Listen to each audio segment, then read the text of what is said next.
জিনিস খেয়াল করবো ভাইয়া, আমার এই অঙ্কের এ বি সির মানগুলো বের করে নেবো। আমরা জানি এর মানগুলো কি এক্স স্কোয়ারের সহগ, এক্স স্কোয়ারের সহগ কত এখানে 27, তাহলে এর মান কত 27, বি এর মান হবে এক্স এর সহগ, এক্স এর সহগ এখানে কত আছে 6, তাহলে বি এর মান 6, সি এর মান হচ্ছে যার সাথে টোটালি এক্স থাকবে না সেটা হচ্ছে মাইনাস বি প্লাস 2, এই মাইনাস কি যদি বাদ দিয়ে অঙ্ক করো জীবনে মিলাতে পারবে না, অঙ্ক হবে না।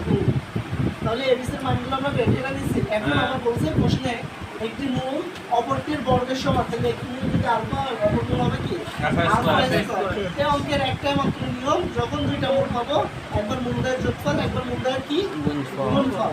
তাহলে মূলদের যোগফল আলফা প্লাস আলফা স্কয়ার সমান সূত্র কি মাইনাস 2 ভাগে, তাহলে আলফা প্লাস আলফা স্কয়ার সমান সমান মাইনাস বি এর মান কত 6, এর মান কত 27, আলফা প্লাস আলফা স্কয়ার সমান এই মাইনাস এর বসে গেছে 3 দিয়ে কাটো, 6 এর 3 দিয়ে কাটলে 2, 27 এর 3 দিয়ে কাটলে কত 9।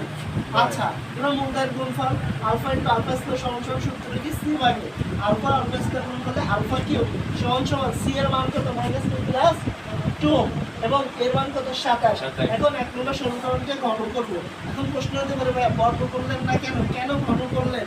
এর একটা কাহিনী হচ্ছে আমরা আলফা কিউবের মান পাইছি, তো বর্গ করলে তো আমরা আলফা স্কয়ারের কোনো মান পাই না, তো আলফা কিউব আছে তাই এক নম্বর সমীকরণকে ঘন করব। তাহলে আমরা এক নম্বর সমীকরণ ছিল কি এটা না, হ্যাঁ তাহলে একে আমরা ঘন করব। ঘন মানে টোটাল হোল কিউব, তাহলে এটাকে কিউব করছি এটাকে কিউব করছি। দেখো এটাকে আমরা এ যদি ধরি এটাকে যদি বি ধরি তাহলে a প্লাস b তার হোল কিউবের সূত্র, a প্লাস b তার হোল কিউবের সূত্র কি a cube plus b cube plus 3ab into a plus b। এখানে a বলতে আলফা, b বলতে আলফা স্কয়ার, তাহলে alpha cube plus alpha square তার হোল কিউব প্লাস 3a মানে আলফা মানে alpha square into a plus b মানে alpha plus alpha square সমান সমান মাইনাস এর উপর পাওয়ার জন্য বিজোড় বিজোড় তো সংখ্যা হয় মাইনাসটা বসে যায়, তো সংখ্যা হলে উঠে যায়। 2টা কিউব করলে 8, 9টা কিউব করলে 729। এবার আমরা দেখো আগে থেকে বলছি আমরা আলফা স্কয়ারের কোনো মান টোটালি জানি না, তো আলফা স্কয়ার আসলে শুনো পাওয়ারের উপর পাওয়ার, পাওয়ারের উপর পাওয়ার থাকলে পাওয়ারটা এক্সচেঞ্জ হয়, মানে দেখো আলফা স্কয়ার তার উপর কি পাওয়ার থাকলো তাহলে এক্সচেঞ্জ হয়েছে, 3টা ভিতরে এসে স্কয়ারটা বাইরে গেছে, তাহলে আলফা কিউবের ভিতরে স্কয়ারটা কোথায় গেছে বাইরে গেছে, জাস্ট এখানে পাওয়ার এক্সচেঞ্জের নিয়ম, ঠিক আছে। আলফা আলফা স্কয়ার করলে আলফা কিউব আর এখানে আছে কোথায়, এখানে একটা বিয়োগ আকারে আছে, সবসময় বাম পাশে আসলে কি হয়ে যাবে যোগ আকারে। এখন আমরা আলফা কিউবের মান উপরে পাইছি মাইনাস 2 প্লাস 2 লাখ 27, সেটা বসাইছি এখানে আলফা কিউবের হোল স্কয়ার, তাহলে আমাকে অবশ্যই দ্বিতীয় বর্গের দ্বারা আবদ্ধ করতে হবে মাইনাস 2 প্লাস 2 27 তার উপর হোল স্কয়ার।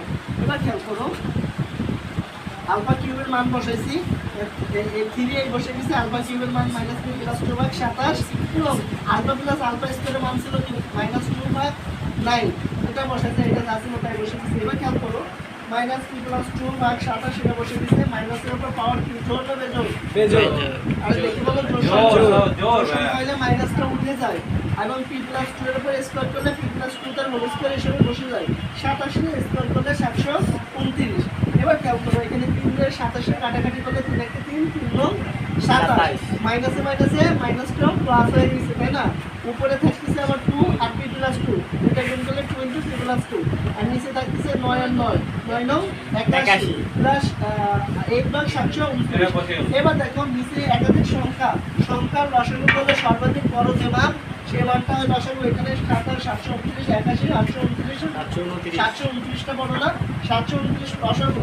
এবার আমরা কি করবো এই সংখ্যা দিয়ে এটা ভাগ দিলে আসে 27, এই প্রাপ্ত ভাগফলকে উপরে আছে তার সাথে গুণ করে দেবো, এর সাথে 27 গুণ করলে মাইনাস 27 প্লাস 2 729 729 কেটে যায়, উপরে অনেস্কের বসে যায় 81 দিয়ে 729 ভাগ করলে এসে 9 9 এর উপরে 2 এর সাথে গুণ করলে 9 থেকে 18 অবশিষ্ট প্লাস 2 বসে গেছে 729 729 কেটে যায় থাকে আবার এই 729 এখানে কি আকারে আছে ভাগ আকারে, সমীকরণের ডান পাশে গেলে কি হয়ে যায় গুণ 0 এর সাথে গুণ করলে কি আবার 0, তার মানে 729 কিভাবে ভ্যানিশ হয়ে যায় বুঝতে পারছো। এবার দেখো মাইনাস 27 এই দুটো অংশের সাথে গুণ আকারে আছে করো মাইনাস 27 এবং কি গুণ করলে মাইনাস 27 এবং প্লাস 2 গুণ করলে প্লাস মাইনাসে মাইনাস 27 গুণে 54 ওই বসাইছি। এটা দেখো p প্লাস 2 তার হোল স্কয়ার মানে এগুলা দুটার হোল স্কয়ার সাথে square plus 20 plus b square একবারে করলে p স্কয়ার 4 প্লাস 2 স্কয়ার করলে 4 সেটা বসাইছি। 18 টি গুণ করলে 18 দিয়ে 18 গুণে 70 প্লাস 8 বসে দিছি। দেখো এখানে p স্কয়ার অনলি 1 পিস আছে তাই p স্কয়ার এখানে এবার দেখো 18 পি আর 4 পি যোগ করলে কত 22 পি, 22 পি থেকে মাইনাস 27 পি যোগ করলে মাইনাস 5 পি। এবার দেখো 36 আর 48, 44 আর 4 48, 48 থেকে মাইনাস 1 যোগ করলে মাইনাস 6। এখানে এসে আসছে বুঝলাম যে মানে বাস্তবের সংখ্যা নিয়ে নেগেটিভ সংখ্যা রূপান্তরিত করতে হবে। দেখো এখানে মাইনাস চিহ্ন আছে, তার মানে বিয়োগ করে মিলাতে হবে। তাহলে 6 আর 1, 6 আর 1, 6 থেকে 1 বিয়োগ করলে কি 5। এখানে মাইনাস চিহ্ন থাকবে, বর্ডার আগে মাইনাস চিহ্ন। এবার দুইটা কমন নাও, তাহলে p কমন নিলে p মাইনাস 6, এখানে কিছু কমন যায় না, মানে কি 1 কমন যায়, তাহলে p মাইনাস 6, দুইটা p মাইনাস 6 থেকে নেব থেকে একটা, অবশিষ্ট p প্লাস 1 ইকুয়াল টু 0। দুইটা সমান সমান 0 থাকলে হয় প্রথমটা সমান সমান 0 মাইনাস 6, এর সাথে প্লাস 6, এবং p plus 1 equal to 0 plus করে দিলে মাইনাস 6 এর মান 6 মাইনাস